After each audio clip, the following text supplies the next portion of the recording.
Hola, estamos transmitiendo la predicación dominical para Iglesia Cristo Rey Eterno y todos aquellos que desean acompañarnos a través de esta transmisión en las diversas plataformas. Te invitamos a compartir con otros estos recursos si han sido de bendición y de provecho en tu vida. Continuamos con la serie de predicaciones titulada Predicaciones para la Iglesia. Estamos estudiando algunas predicaciones y discursos que encontramos en el libro de Hechos de los Apóstoles, principalmente por los apóstoles y otros personajes que aparecen en este libro. Estas son predicaciones antiguas para una iglesia en una nueva normalidad. La predicación para el día de hoy se titula Una iglesia inclusiva. Te invito a que me acompañes con la lectura en el libro de Hechos capítulo 11, versículo 1 al versículo 18. La palabra de Dios dice así: Los apóstoles y los hermanos de toda Judea se enteraron de que también los gentiles habían recibido la palabra de Dios. Así que cuando Pedro subió a Jerusalén, los defensores de la circuncisión lo criticaron diciendo: entraste en casa de hombres incircuncisos y comiste con ellos. Entonces Pedro comenzó a explicarles paso a paso lo que había sucedido. Yo estaba orando en la ciudad de Jope y tuve en éxtasis una visión. Vi que del cielo descendía algo parecido a una gran sábana que, suspendida por las 4 puntas, bajaba hasta donde yo estaba. Me fijé en lo que había en ella y vi cuadrúpedos, fieras, reptiles y aves. Luego oí una voz que me decía: levántate, Pedro, mata y come. Repliqué: de ninguna manera, Señor, jamás ha entrado en mi boca nada impuro o inmundo. Por segunda vez insistió la voz del cielo: lo que Dios ha purificado, tú no lo llames impuro. Esto sucedió 3 veces y luego todo volvió a ser llevado al cielo. En aquel momento se presentaron en la casa donde yo estaba 3 hombres que desde Cesarea habían sido enviados a verme. El Espíritu me dijo que fuera con ellos sin dudar. También fueron conmigo estos 6 hermanos y entramos en la casa de aquel hombre. Él nos contó cómo en su casa se le había aparecido un ángel que le dijo: manda a alguien a Jope para hacer venir a Simón, apodado Pedro. Él te traerá un mensaje mediante el cual serán salvos tú y toda tu familia. Cuando comencé a hablarles, el Espíritu Santo descendió sobre ellos tal como al principio descendió sobre nosotros. Entonces recordé lo que había dicho el Señor: Juan bautizó con agua, pero ustedes serán bautizados con el Espíritu Santo. Por tanto, si Dios les ha dado a ellos el mismo don que a nosotros al creer en el Señor Jesucristo, ¿quién soy yo para pretender estorbar a Dios?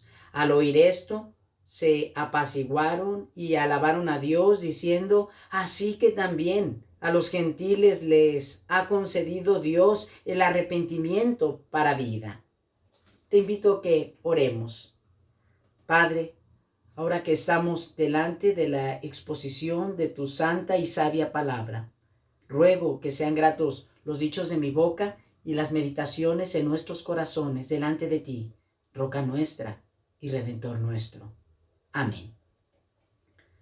Probablemente hayas escuchado acerca de los paquetes todo incluido.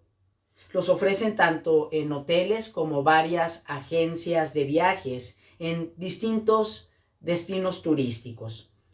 Probablemente en alguna ocasión disfrutaste de unas vacaciones con este tipo de paquete, ¿verdad? Este tipo de paquetes incluyen o pretenden incluir todo. Las mamás que me están escuchando dirían que verdaderamente esas son vacaciones. Este tipo de promociones tienen mucho tiempo. Se registra, por ejemplo, en Inglaterra, que un par de campos de club comenzaron con la idea de todo incluido, entendiendo por todo incluido en ese momento alimentos y hospedaje. Las bebidas y otras actividades de entretenimiento tenían un costo extra. Estoy hablando de este ejemplo más o menos para el año de 1930. Debido a la Segunda Guerra Mundial, el auge de estas promociones desaparecieron. pero fueron retomadas por hoteles en el Caribe para finales del año 1960. Para este tiempo, la idea se mejoró, los recursos de los hoteles se pusieron a disposición de toda la clientela. Ahora, con esto no quiero provocarte el deseo de que tomes tu maleta y te vayas inmediatamente a tomar unas vacaciones, aunque sé que será la tendencia a final de este año. Esta reflexión de todo incluido, incluir a todos, me lleva a la siguiente pregunta. ¿Qué tan inclusiva es la iglesia a la cual asistes? ¿Qué tan inclusiva es la iglesia a la cual perteneces? Entendiendo por inclusivo, no que ofrezca lujos o comodidad física.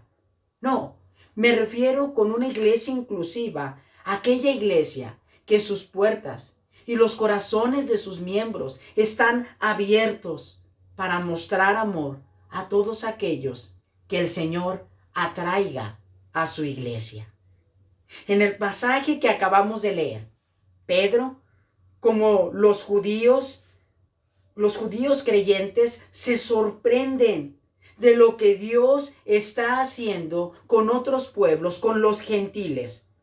Recordamos que Jesús ya había hecho esta promesa redactada en este mismo libro de Hechos, pero en el capítulo 1, versículo 8. Jesús, al ascender al cielo, les dijo a sus discípulos: pero recibiréis poder cuando haya venido sobre vosotros el Espíritu Santo, y seréis mis testigos en Jerusalén, en Judea, en Samaria y hasta lo último de la tierra. Precisamente estos capítulos, Hechos 10 y Hechos 11, narran cómo se está extendiendo el mensaje del evangelio a otros grupos. Las buenas noticias de salvación se extienden en diversas comunidades gentiles. Esto provoca que el ánimo de los judíos creyentes, aquellos que estaban en Jerusalén, se exalten e intentan judaizar a los nuevos creyentes. Empiezan a decirle a Pedro: tú comiste con incircuncisos, será mejor que primero se circunciden para que sean parte de nuestro pueblo. Ellos querían obligar a los demás pueblos al sacramento de la circuncisión para ser incluidos dentro del pacto de Dios, dentro del pueblo de Dios. Esto lo leemos en el versículo 1 al 3, donde nos dice: los apóstoles y los hermanos de toda Judea se enteraron de que también los gentiles habían recibido la palabra de Dios. Así que cuando Pedro subió a Jerusalén, los defensores de la circuncisión lo criticaron, diciendo: entraste en casa de hombres incircuncisos y comiste con ellos. Entendemos bíblicamente por el término gentiles aquellas personas que no tenían la sangre judía, que no eran de padres judíos, gentes de diversas nacionalidades. Y por cierto, los otros pueblos, los judíos les despreciaban, el pueblo de Israel despreciaba a todos los demás pueblos. Parece que no había inclusión desde su perspectiva dentro del pueblo de Dios. Pero estos pueblos y las naciones, como Jesús había prometido a sus discípulos, estaban en el corazón de Dios. Dios en su plan decretó la inclusión de las naciones. Pedro, a manera de defensa ante las posibles acusaciones de los judíos, de una manera muy breve, muy sintetizado, explica lo que había sucedido en el capítulo 10, en el capítulo anterior, mencionando dos escenas. La primera de ellas, su propia experiencia en una visión. Dios le había hablado por medio de una visión y le había dicho: ve y predica a Jesucristo. Número 2, también narra brevemente lo que sucedió en casa de un hombre llamado Cornelio. Algo que observamos a mayor detalle en la predicación anterior. En esta predicación, en este discurso, Pedro presenta su defensa. El texto nos guía por tres evidencias que aseguran la inclusión. La primera de ellas la leemos del versículo 4 al versículo 10 que dice: entonces Pedro comenzó a explicarles paso a paso lo que había sucedido. Yo estaba orando en la ciudad de Jope y tuve un éxtasis, una visión. Vi que del cielo descendía algo parecido a una gran sábana que, suspendida por las cuatro puntas, bajaba hasta donde yo estaba. Me fijé en lo que había en ella y vi cuadrúpedos, fieras, reptiles y aves. Luego oí una voz que me decía: levántate, Pedro, mata y come. Repliqué: de ninguna manera, Señor. Jamás ha entrado en mi boca nada impuro o inmundo. Por segunda vez insistió la voz del cielo: lo que Dios ha purificado, tú no lo llames impuro. Esto sucedió 3 veces y luego todo volvió a ser llevado al cielo.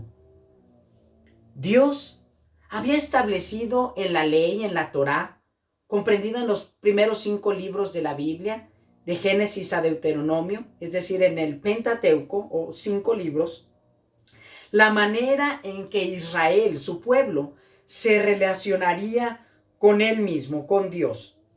Al encontrarse Israel rodeado por pueblos paganos e idólatras, el Señor les dio instrucciones claras de la manera en que debían de comportarse, la manera en que debían adorar a Dios, la manera en que debían de relacionarse entre ellos mismos. Y el Señor exhorta a buscar siempre la pureza.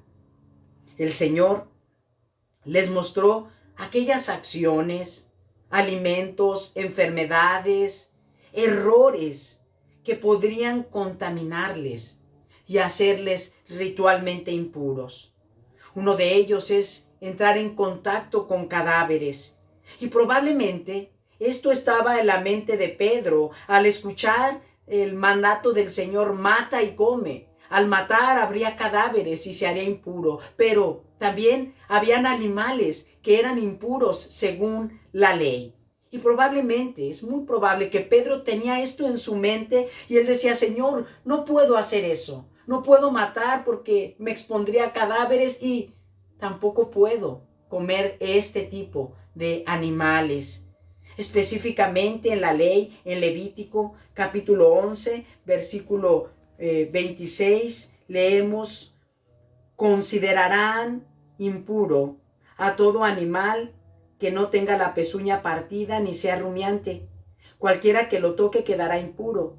De los animales de 4 patas tendrán por impuro a todo el que se apoya sobre sus plantas. Cualquiera que toque su cadáver quedará impuro hasta el anochecer. Y todo el que lo recoja deberá lavarse la ropa y quedará impuro hasta el anochecer. A estos animales ustedes los considerarán impuros. Y continúa el texto narrándonos distintos tipos de animales o distintas maneras en que Israel, el pueblo de Dios, podría contaminarse. Sin embargo, el Señor también les da la razón por la cual deberían de cuidarse y mantenerse puros. Versículo 41 al 45 de ese mismo capítulo 11 de Levítico leemos: no comerán ustedes ninguno de los animales que se arrastran, porque son inmundos.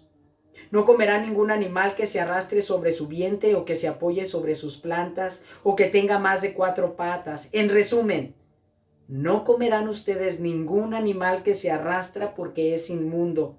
Es decir, no se contaminen por causa de su inmundicia, pues son animales inmundos. Escucha bien, versículo 44 y 45.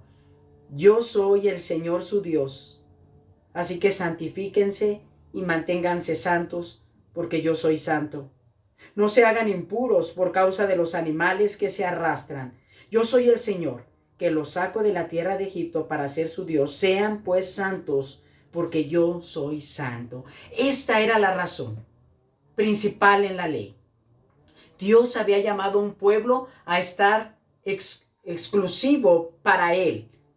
Ellos debían de mantenerse santos y puros. Y Pedro dice: no puedo hacer lo que el Señor me manda en ese momento porque causaría en mi corazón impureza.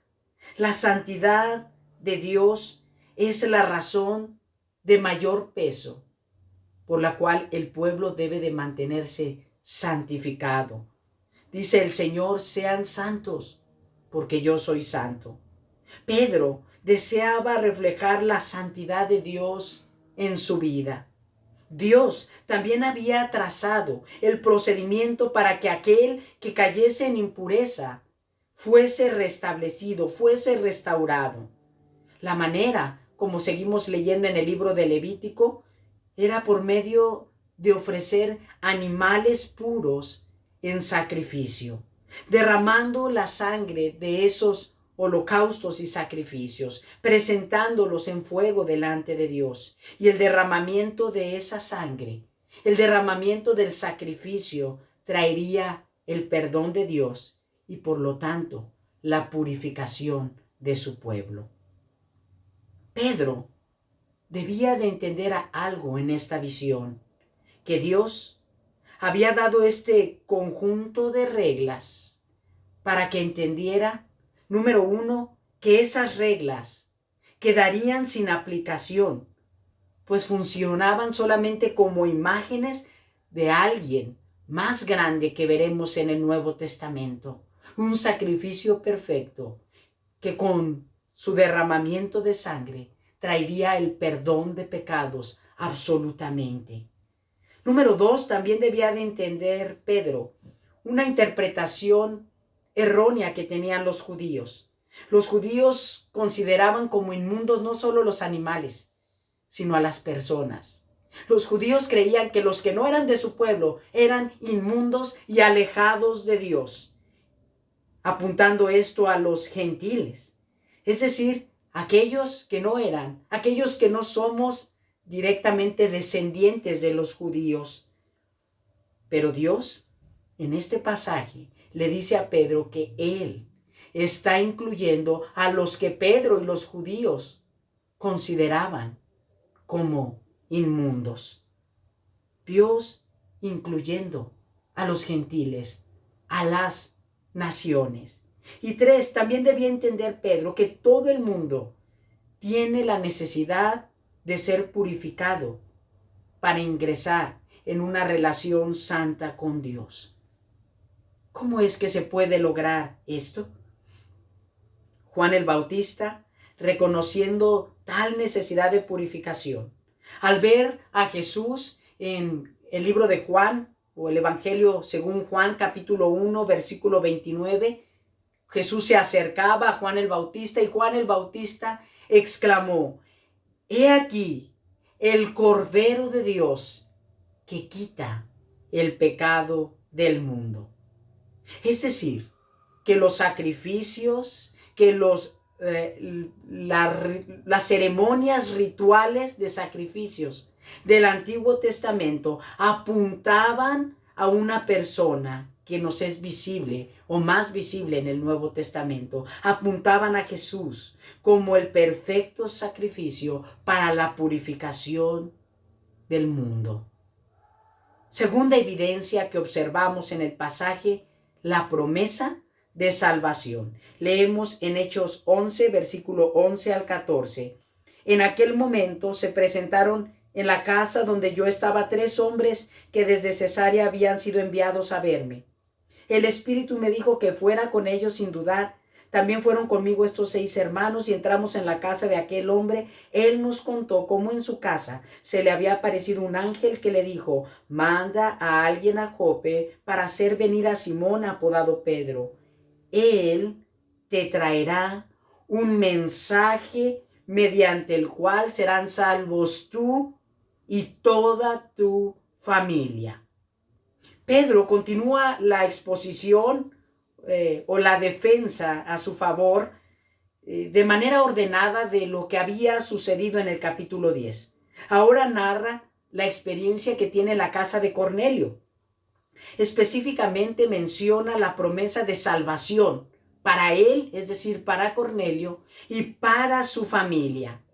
Cada vez que leo pasajes como estos en la Escritura, créeme que mi corazón rebosa de agradecimiento con el Señor, Pues en este pasaje se nos brinda una gran esperanza.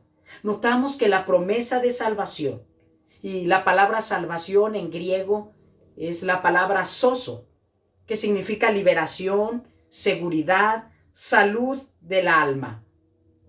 Es decir, para que haya salvación se requiere de un Salvador. Y para este efecto de tener un Salvador, este mismo libro ya ha presentado quién es el Salvador. El apóstol Pedro en el capítulo 4, versículo 12 de Hechos, nos había dicho que no hay otro nombre bajo el cielo dado a los hombres mediante el cual podamos ser salvos. Y Pedro está hablando específica y directamente de Jesús. El apóstol Pablo más adelante en su primera carta a Timoteo capítulo 2 versículo 5 nos dice, hablando también de Jesús, porque hay un solo Dios y un solo mediador entre Dios y los hombres, Jesucristo, hombre. Qué maravilloso es encontrar textos como este, donde vemos con claridad la gracia de Dios, la gracia revelada para salvación, no nada más a uno, sino a familias enteras. Vemos el cumplimiento de la promesa de Dios dada a Abraham. En tu simiente serán benditas todas las familias de la tierra. En el plan de Dios siempre estuvo las naciones. En el plan de Dios estuvo también, desde antes de la eternidad, que tú y yo viniésemos al conocimiento de Él. Familias enteras. La versión Reina Valera dice, escucharás el mensaje de Pedro para que seas salvo tú y tu casa. Y algunos comentaristas mencionan que no solo la familia, que aún hasta las personas que vivían en esas casas, en las haciendas, los siervos, escucharían el mensaje y serían llamados para salvación. Dios llama irresistiblemente, otorga su gracia irresistible para sus elegidos. Les convence de su miseria, ilustra la mente con el conocimiento de Cristo y renueva sus voluntades para que estén en capacidad de responder a la invitación de la salvación. ¿Cómo es que Dios lo hace? Dios lo hace por medio de la tercera evidencia que vemos en esta predicación de Pedro, regalándoles y dándoles al Espíritu Santo, la tercera persona de la divinidad. Encontramos esta evidencia, versículo 15 al 18.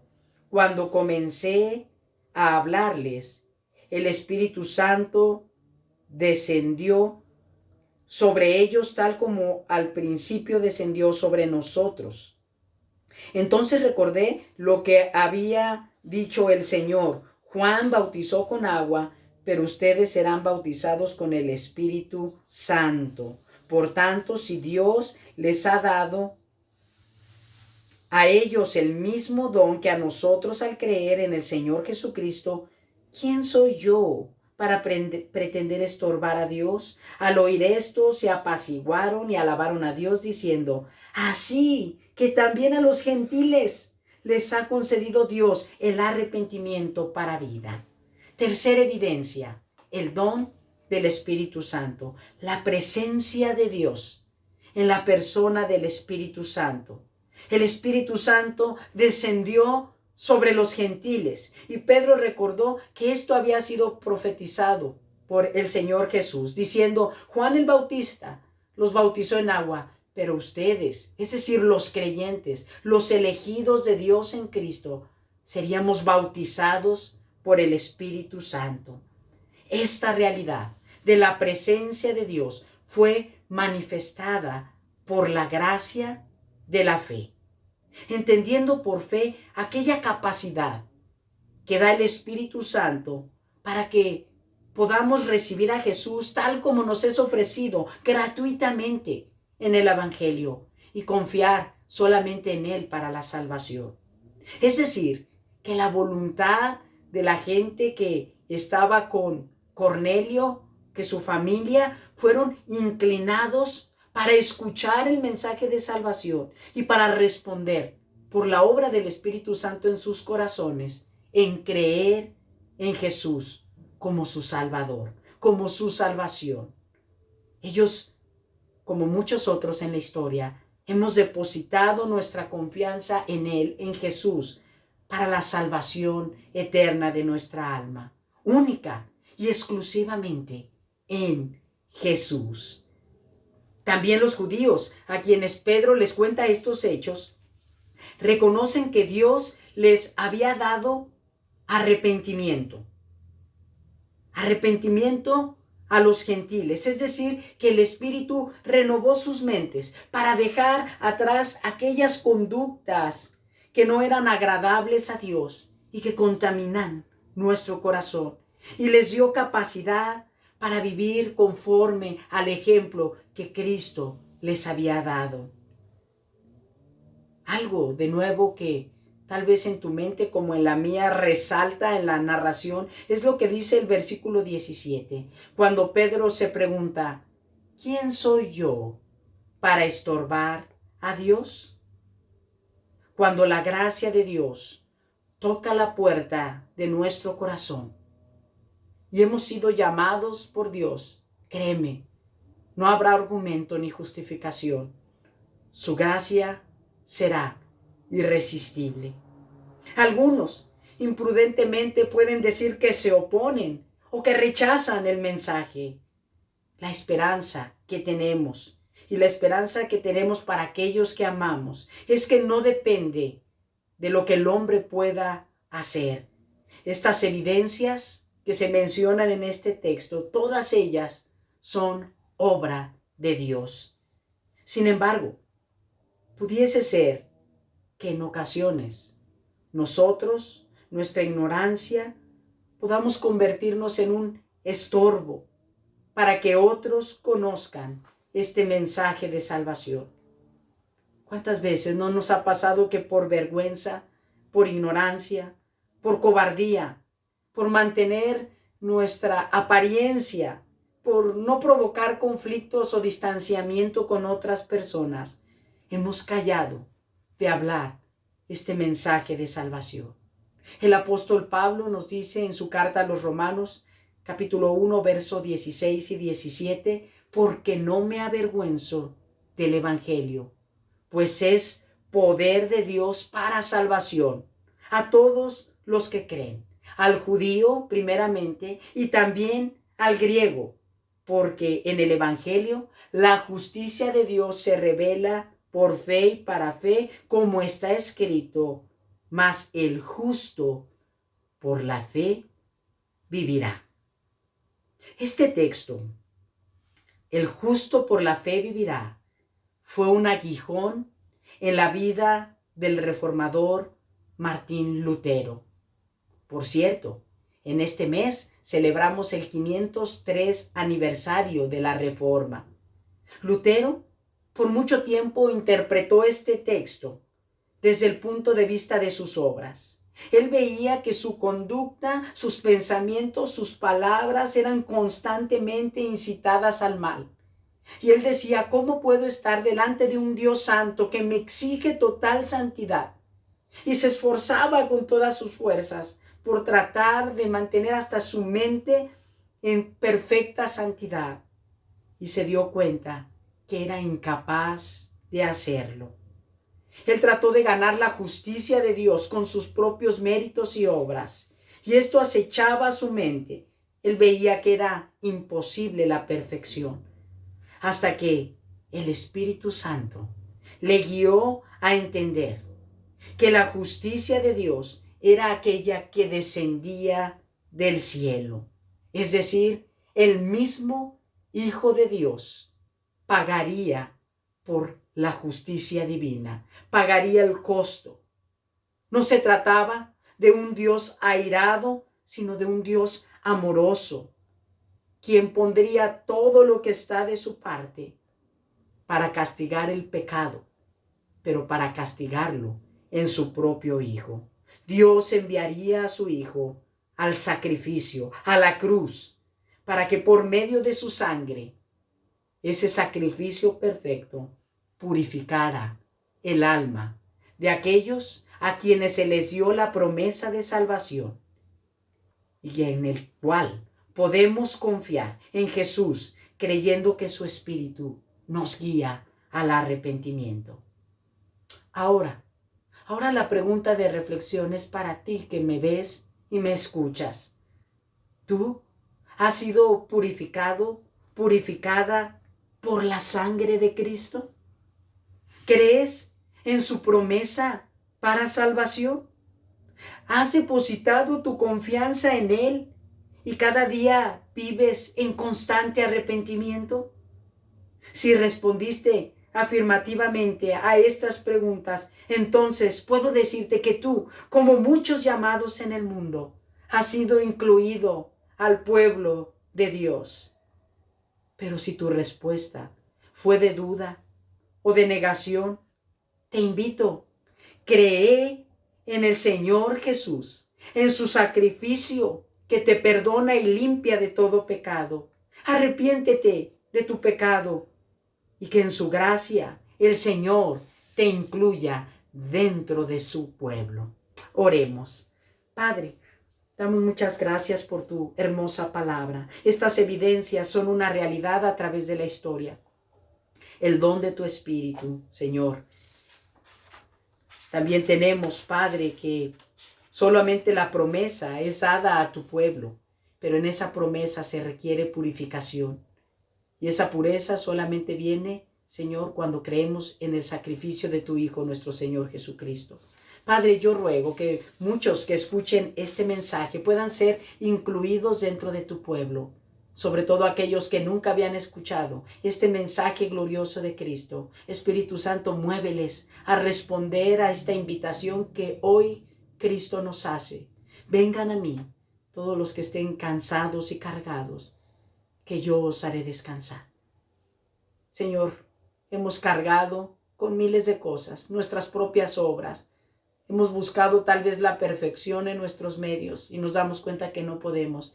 Jesús, te necesitamos. Ven a nuestro corazón y al corazón de todos aquellos que me escuchan y me ven. Transforma nuestro ser e inclúyenos a tu pueblo. En el nombre de Jesús lo pedimos. Amén.